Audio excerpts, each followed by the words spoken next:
우리가 신앙생활을 하다 보면 신앙적 의무가 있죠. 우리가 신앙생활을 하면서 의당해야 할 의무들이 있습니다.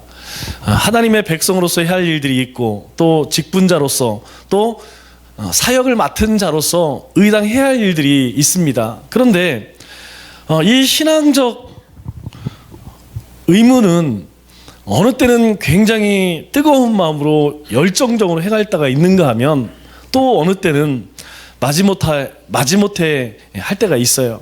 항상 기쁘고 즐겁고 그리고 열심을 다하여 하면 참 좋겠지만 사실 그렇지 못할 때도 많이 있습니다.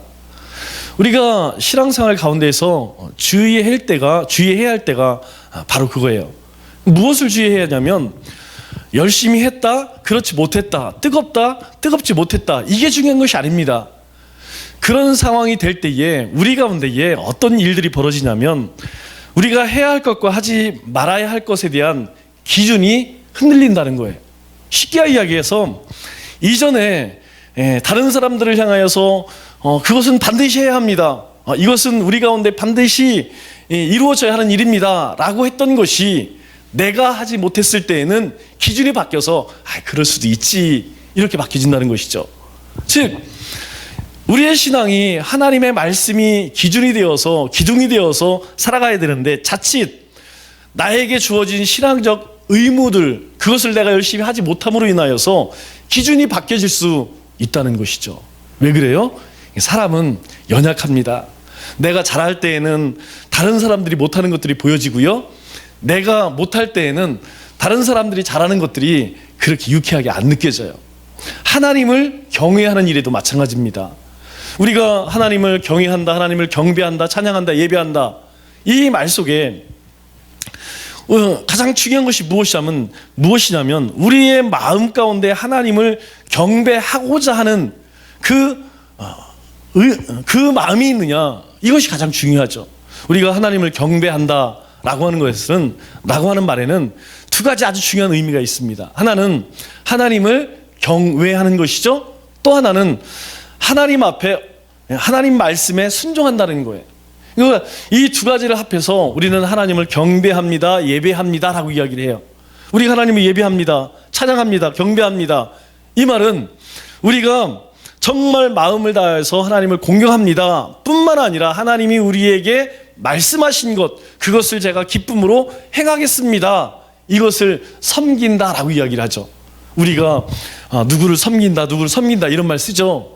섬기는 데 있어서 꼭 필요한 것이 무엇이냐면 바로 이 두 가지예요. 하나는 마음과 또 하나는 행입니다. 내가 당신을 사랑합니다, 내가 당신을 존경합니다 라고 이야기해요. 마음이죠. 그런데 그 사람에 대해서 뒤에 가서 험담을 하든가, 아니면 그 사람을 힘들게 한다든가, 그것은 그 사람을 존경하는 것이 아니죠. 우리의 신앙도 마찬가지라는 거예요. 우리가 정말 하나님을 예배합니다, 찬양합니다, 경배합니다 라고 우리의 마음 가운데에 그렇게 생각을 하고 있다면, 그렇게 경외한다면, 그것이 우리의 삶으로 나타나야 된다는 거죠. 그게 무엇입니까? 바로 행함이 있는 믿음이라는 거예요.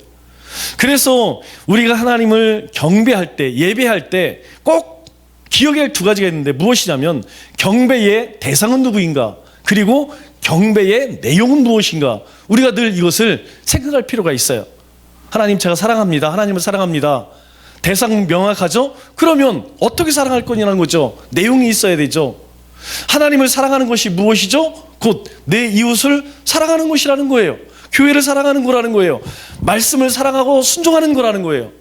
그것을 하면 하나님을 사랑하는 것으로 하나님이 여기신다는 것이죠.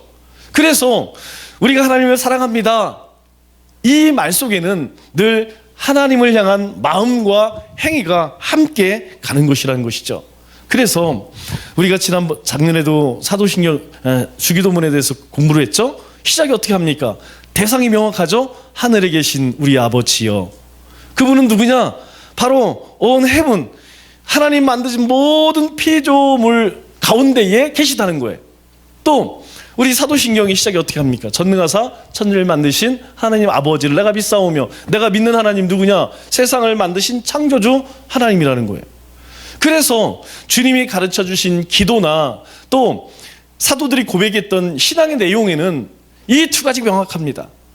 우리가 믿는 그분이 누구이냐, 그리고 그분을 어떻게 섬길 것이냐, 어떻게 경배할 것이냐라는 내용이 들어있죠. 우리가 부모님을 공경하죠. 우리가 부모님을 공경하죠.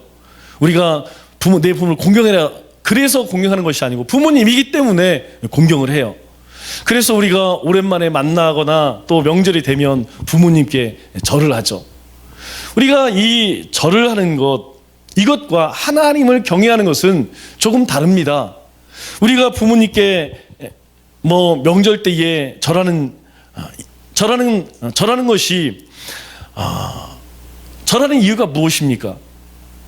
우리가 부모님에게 절을 하는 이유, 그리고 우리가 하나님께 경배하는 이유, 같이 동일하게 섬기는 것 같지만 분명히 다르죠. 또 부모님께 절을 하는 것과 제사상에서 절하는 것은 다릅니다. 왜 다르죠? 우리 부모님과 하나님 그리고 조상께 절하는 것 똑같이 절하는 것지만 그 속에는 명확한 두 가지가 드러났다는 거예요. 뭐예요? 대상과 내용이라는 것이죠.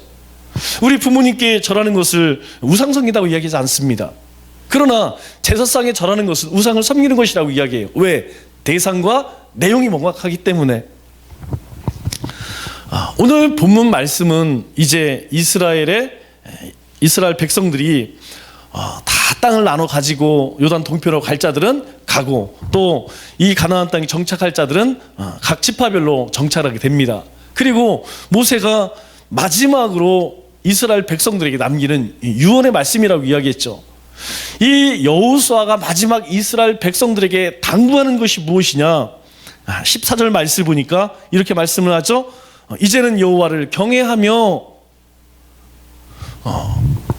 여호수아가 정말로 이스라엘 백성들에게 하고 싶은 이야기가 무엇이냐면, 이제는 너희가 정말 하나님만 경외했으면 좋겠다. 너희가 정말 참다운 경배를 하나님께 올려드렸으면 좋겠다. 그런데 그것이 어떤 것이냐, 어떻게 하는 것이냐, 그거에 대해서 말씀을 하고 있죠. 여호수아가 가장 먼저 이스라엘 백성들에게 당부하는 것이 무엇이냐면 하나님만 경배의 대상이라는 거예요. 오직 하나님만 경배의 대상이라는 거예요. 왜 그렇습니까? 우리가 이스라엘 백성들이 애굽에 나올 때에 애굽에서 나와서 가장 먼저 이스라엘 백성들과 언약을 맺으세요. 그 언약이 무엇입니까? 바로 신의 산 언약이죠. 하나님과 하나님의 백성들이 약속을 하는데 어떤 약속을 하느냐? 너희가 이것을 지키면 내 백성이라는 거예요. 그리고 나는 너희의 하나님이라는 거예요. 그 첫 번째가 무엇입니까? 바로 다른 신을 섬기면 안 된다는 거예요. 어떤 우상을 만들어 놓고 그것을 절하면 안 된다는 거예요. 그것이 너와 내 백성과 내가 너의 하나님 되는 조건이라는 거예요. 이것이 무너지면 안 된다는 것이죠. 그래서 오늘 이 여호수아가 마지막 이스라엘 백성들을 향해 당부하는 것이 무엇이냐면 우리가 경배할 자는 누구냐? 하나님뿐이라는 거예요. 하나님뿐이라는 거예요. 오직 하나님만 경외하라. 그렇게 말하고 있죠. 우리가 이 땅 가운데 살아갈 때 참 두려운 일들이 있어요. 여러분, 우리를 두렵게 하는 것이 무엇입니까? 병든 거요? 아니면 직장을 잃는 거요? 아니면 가족을 잃는 거요? 무엇입니까? 여러분이 한번 생각해 보세요. 지금 내 삶 가운데에 가장 두려운 것이 무엇일까? 아마 필시 그거는 내가 가장 사랑하는 것을 잃어버리는 것일 겁니다. 내가 만일 물질에 매여 있다면, 물질을 잃으면 나는 정말 두려울 것 같아요. 만일 내가 사랑하는 아내, 자녀 또는 우리의 가족을 잃으면 내가 정말 두려울 것 같아. 그렇다면 그것이 무엇입니까? 바로 내가 하나님보다 더 사랑하는 존재들이라는 거죠. 이걸 왜 두려워해야 되느냐? 하나님은 우리에게 무엇이라고 약속하냐면 하나님만 경배하라. 그런데 우리 가운데에는 그렇지 못하다는 거예요. 우리는 하나님 말씀보다 더 두렵게 여기는 사랑하는 존재들이 따로 있다는 거예요. 하나님을 잃었을 때에, 하나님이 주시는 그 은혜로부터 멀어졌을 때에 정말 두려운 것이 아니라 내가 사랑하는 그것을 잃는 것이 우리는 더 두렵다는 것이죠. 그래서 출애굽기 20장 20절에 하나님께서 우리에게 무엇라고 말씀하시죠? 이렇게 이야기합니다. 모세가 백성들에게 이르되 두려워하지 말라. 하나님이 임하심은 너희를 시험하고 너희로 경배하여 범죄치 않게 하려 하심이라. 하나님이 너희와 함께 하시는 이유가 뭐냐? 하나님을 경외하여서 너희가 죄 가운데에 저 애굽에서의 그 세상 사람들처럼 그렇게 살게 하려고 하지 않기다. 그렇게 살아가지 않게 하기 위함이다. 그렇게 말씀하고 있어요. 하나님께서 하나님의 백성을 구원하신 이유가 무엇이냐? 하나님께서 이스라엘 가운데에 임하신 이유가 무엇이냐?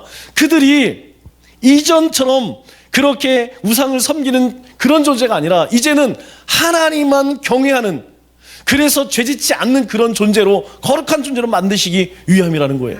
또 신명기 6장 13절에 뭐라고 말씀합니까? 내 하나님 여호와를 경외하며 그를 섬기며 맹세할 것이라.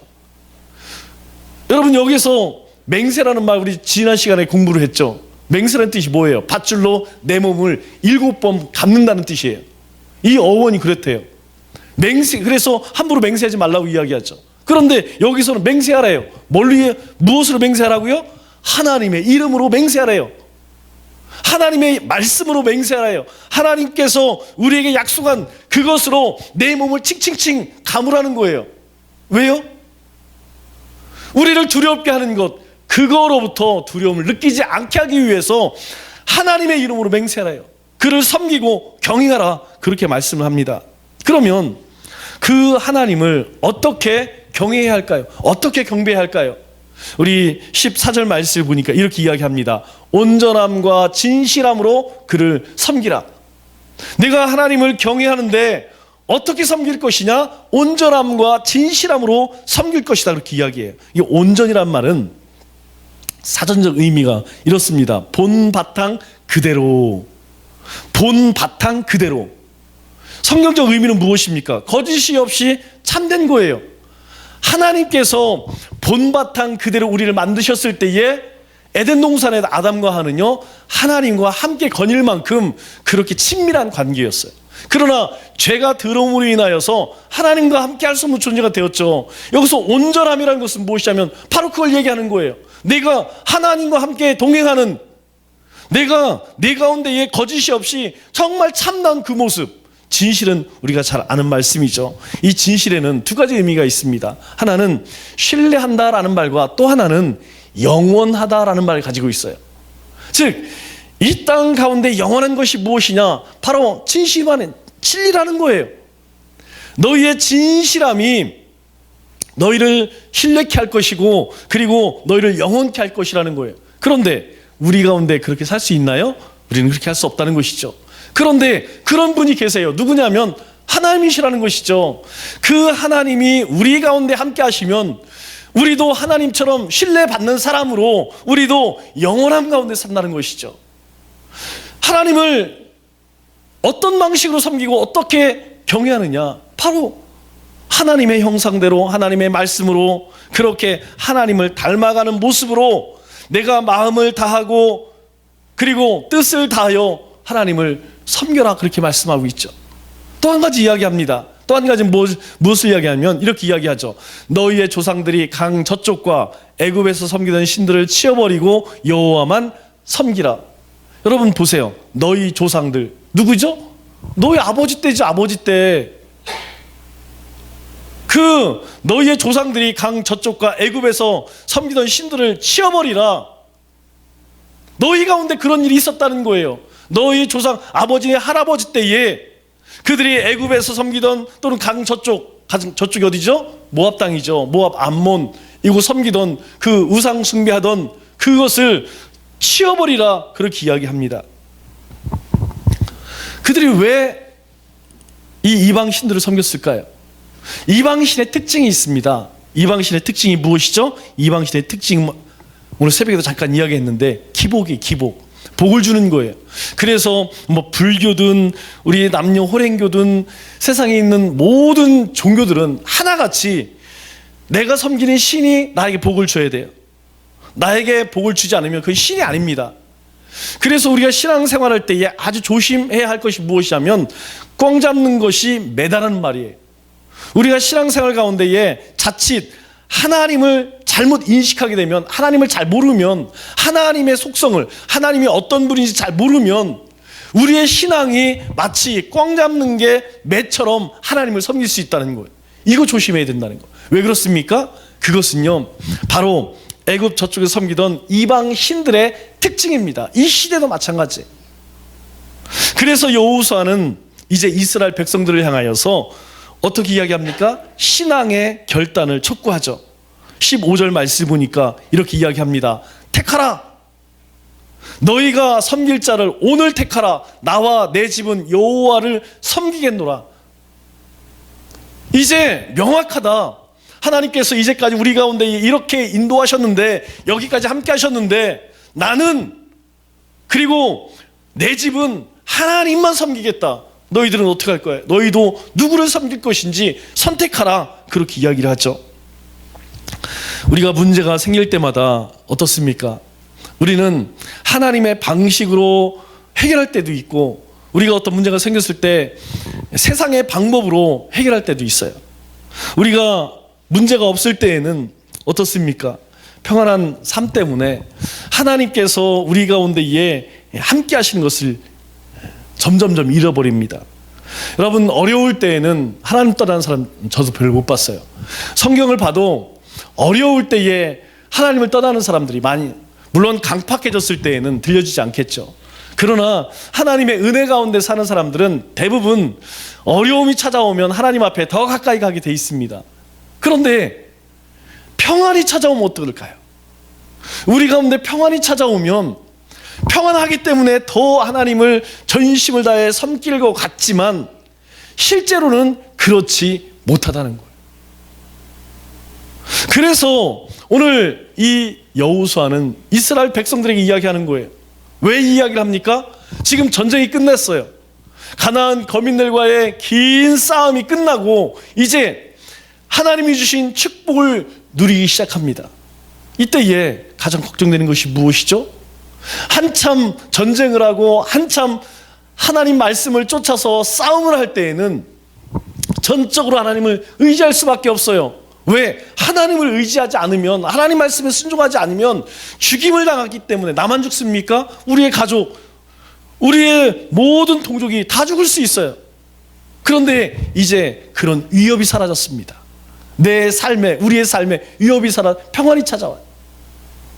그때 가장 조심할 것이 무엇이냐면 바로 우리 가운데 찾아오는 영적인 게으름이죠. 여러분, 우리가 왜 말씀 보지 않습니까? 왜 예배하지 않습니까? 왜 기도하지 않습니까?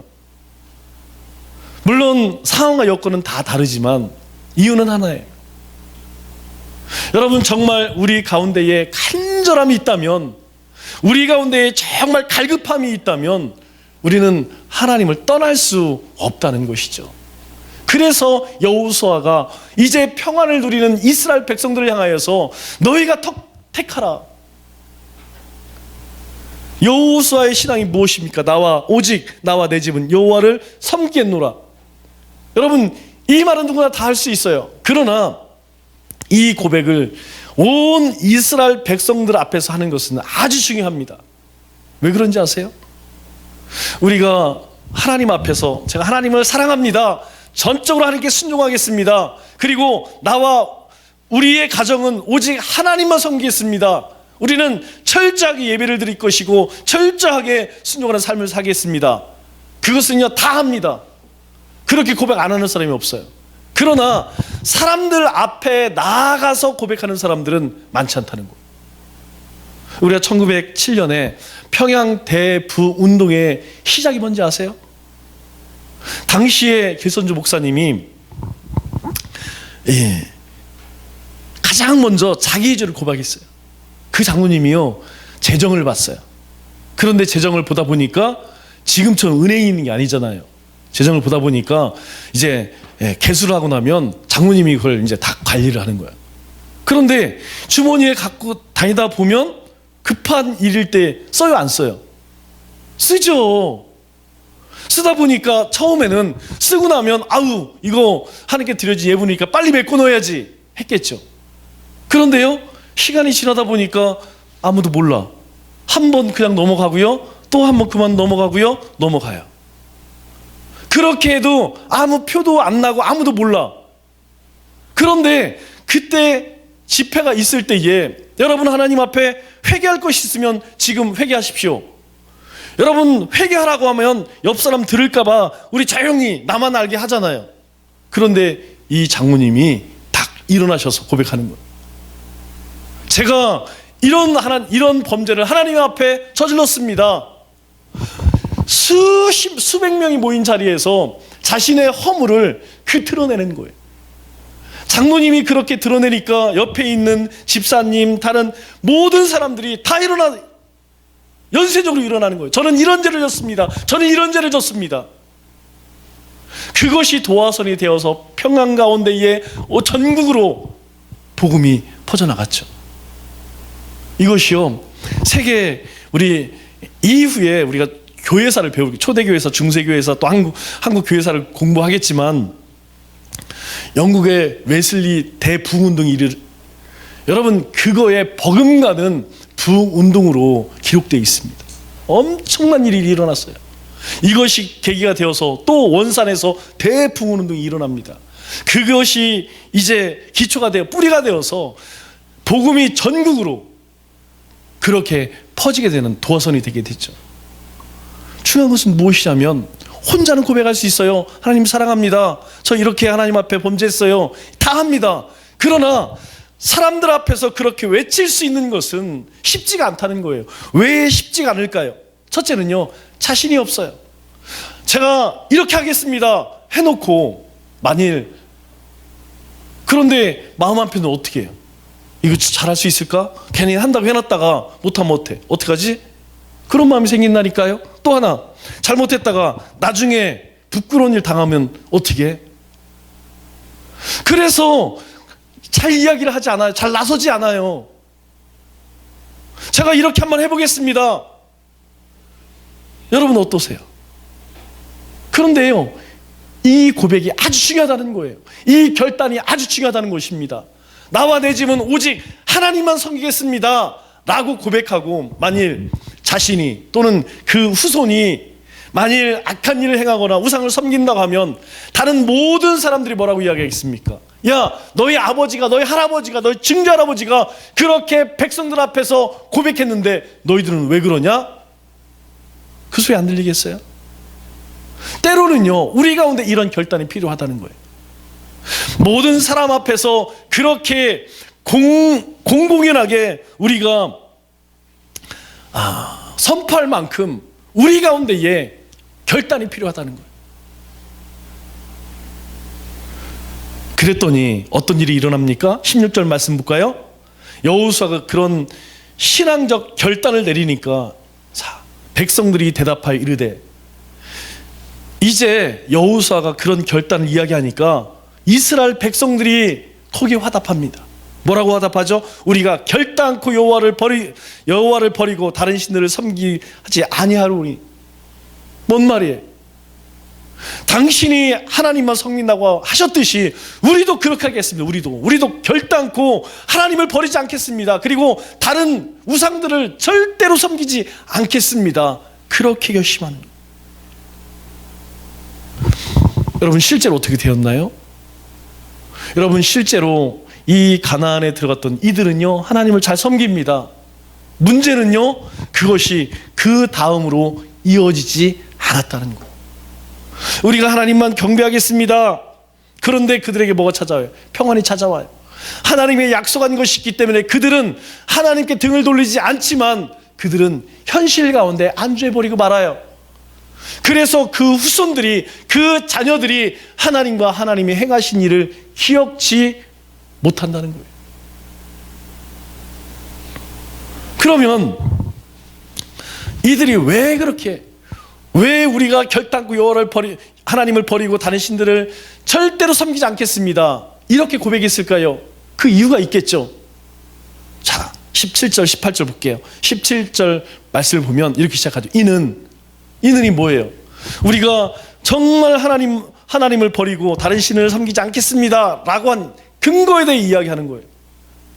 그러면 그들 가운데 어떤 일들을 그들이 경험했느냐, 그들이 어떤 일들을 경험했느냐, 이렇게 고백을 합니다. 하나님이 애굽 땅에서 올라오게 하시고 큰 이적을 행하시고 모든 길과 우리를 보호하셨으며, 18절에 우리 앞에서 저들을 쫓아내셨습니다. 애굽에서 우리를 건져내셨고, 그리고 광야 가운데 인도하셨고, 그리고 하나님의 약속의 땅에서 대적들을 내어 쫓았습니다. 우리를 구원하셨고, 우리를 인도하셨고, 약속을 성취하셨습니다. 하나님께서 우리 가운데 약속한 것을 다 이루셨습니다. 이 말이죠. 왜 우리가 하나님을 버리고 다른 신들을 섬기지 않겠느냐? 하나님은 우리에게 약속하신 것을 하나도 어기지 않으시고 다 이루셨다는 거예요. 그래서 우리는 하나님을 버릴 수 없다는 거예요. 우리는 결단코 다른 우상들을 섬길 수 없습니다. 그렇게 이야기하는 거예요. 오늘 우리는 어떻죠? 우리도 마찬가지라는 거예요. 왜 우리가 하나님만 경배하고 하나님만 예배하고 하나님만 섬겨야 하느냐? 바로 이거예요. 오늘 이스라엘 백성들 가운데에 그렇게 신실하시게 하나님께서 약속을 이행하신 것처럼 우리 가운데도 하나님께서 그렇게 하신다는 거예요. 하나님께서 약속하신 대로요, 이 땅에 예수 그리스도를 보내주셨어요. 예수 그리스도를 보내주셔서 약속대로 십자가에서 죽게 하셨고, 그리고 죽은 지 3일 만에 부활케 하셔서 우리로 하여금 하나님의 거룩한 백성으로 삼아주셨다.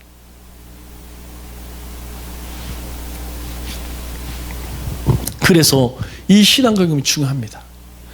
이 신앙 경험이 아주 중요해요.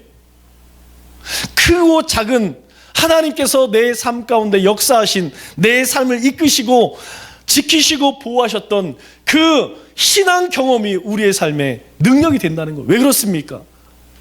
그것은요, 하나님의 약속이 내 삶 가운데에 성취된 것이라는 거예요.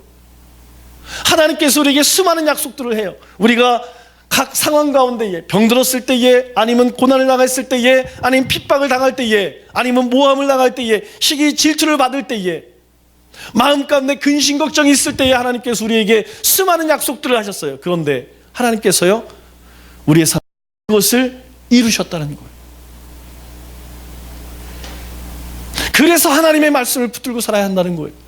그래서 하나님의 말씀이 우리의 삶의 소망이 되어야 한다는 것입니다. 왜? 우리가 그 말씀을 붙들고 있는 한 하나님은 여전히 내 삶 속에서 그 약속들을 이루어 가시기 때문이라는 거예요. 그래서 신앙은 경험해야 돼요. 하나님의 말씀을 우리가 열심히 읽고 열심히 묵상하고 또 열심히 기도하는 것, 왜 합니까? 하나님의 약속들이 무엇인지 여러분 예전에는 덮어놓고 믿었다고 이야기해요. 그랬을 때에도 엄청난 기적들이 일어났습니다. 그런데 우리가 하나님의 말씀을 알고 하나님의 약속들을 알고 우리가 믿는다면 우리 가운데에 놀라운 기적들이 일어나지 않겠어요? 그래서 마가복음 9장 23절에 뭐라고 이야기합니까? 주님께서 이야기해요. 두려움 가운데 있는 세상 사람들이 조롱을 받을 때에 이 제자들을 향하여서 믿는 자에게는 능히 하지 못할 일이 없느니라. 능치 못할 일이 없느니라. 할 수 있거든이 무슨 말이냐. 그런 이야기 하지 말라는 거예요. 왜 귀신을 내어 쫓지 못한, 그런 이야기 하지 말라는 거예요. 주님이 우리와 함께 하시면, 주님의 약속이 우리와 함께 하시면 너희들도 능히 할 수 있다는 거예요. 그런데요, 우리가 이런 경험을 하고 나면 그 다음이 문제예요. 그렇게 담대하게 하나님의 약속으로 그렇게 하나님의 역사하심을 경험했어요. 그리고 나서 시온의 대로와 같이 형통되어지나요? 아니에요. 또다시 또 다른 문제들이, 또 다른 현실들이 우리 가운데 찾아옵니다. 우리가 힘겨워하는 것, 우리가 고통스러워하는 것이 바로 이거예요. 그렇게 은혜에 충만하고 말씀이 충만하고 성령 충만하여서 어려운 문제를 잘 이겨냈어요. 그런데요, 그런 문제들이 또 다가와요. 또 찾아옵니다. 그래서 이 믿음의 결단은요, 매일매일 반복되어져야 된다. 내가 은혜 한번 받았을 때에 내가 전심으로 하나님을 섬기겠습니다. 어쩌다 한 번이 아니라 매일매일 하나님으로부터 주신 그 믿음의 확신을 가지고 우리는 매일매일 결단해야 된다는 거예요. 그래야 매일매일 우리가 하나님의 살아계심을 경험할 수 있다는 거예요. 왜 그렇게 할 수 있죠? 아주 중요한 근거가 있습니다. 바로 오늘 본문 가운데 가장 중요한 말씀이죠. 18절 말씀, 18절 하반절 말씀을 보니까 이렇게 말합니다. 그러므로 우리도 여호와를 섬기리니 그는 우리 하나님이심이니이다. 하나님은 우리의 하나님입니다. 왜 우리가 매일매일 결단을 내리고 왜 매일매일 그 하나님의 약속을 붙들고 사느냐? 바로 그분, 하나님께서 가나안 땅에 살고 있던 그 모든 족속들을 하나님의 말씀대로 다 내어쫓고 우리에게 주시고 안식을 주신 것처럼 그 주신 분이 누구냐? 하나님이시기 때문에, 그분이 바로 우리의 하나님이기 때문에 우리는 그렇게 할 수 있습니다. 우리는 그렇게 하나님을 경배하겠습니다. 우리는 매일매일 그렇게 결단하겠습니다. 오늘 우리의 삶도 마찬가지라는 거예요. 우리의 가정에도 마찬가지고요, 우리 교회도 마찬가지고요, 그리고 우리의 자녀들의 삶에도 마찬가지라는 거예요. 이거 하나만 편치 않으면 된다는 거예요. 하나님은 어제 그리고 우리의 예전의 삶, 내 과거의 삶 가운데 그렇게 하나님께서 인도하시고 이끄시고 보호하시고 채워주셨던 그 하나님이 바로 우리의 하나님이기 때문에, 나의 하나님이기 때문에 우리는 오늘 또 결심합니다. 그리고 내일 그 결심대로 믿음을 붙들고 살아간다는 거. 우리가 한 해 이제 한 달 남았어요. 우리가 한 해를 돌아보면 뿌듯해하는 것보다 아쉬운 것들이 더 많죠. 내가 하나님 앞에 이렇게 더 할 걸, 내가 이렇게 교회 앞에 더 할 걸, 내가 성도들 앞에서 더 이렇게 할 걸, 내가 직장에서 가정에서 더 이렇게 할 걸. 하나님께서요 그렇게 행하게 하신다는 거예요. 우리가 아쉬워하는 것들 하나님이 이루시겠다는 거. 왜 그렇습니까?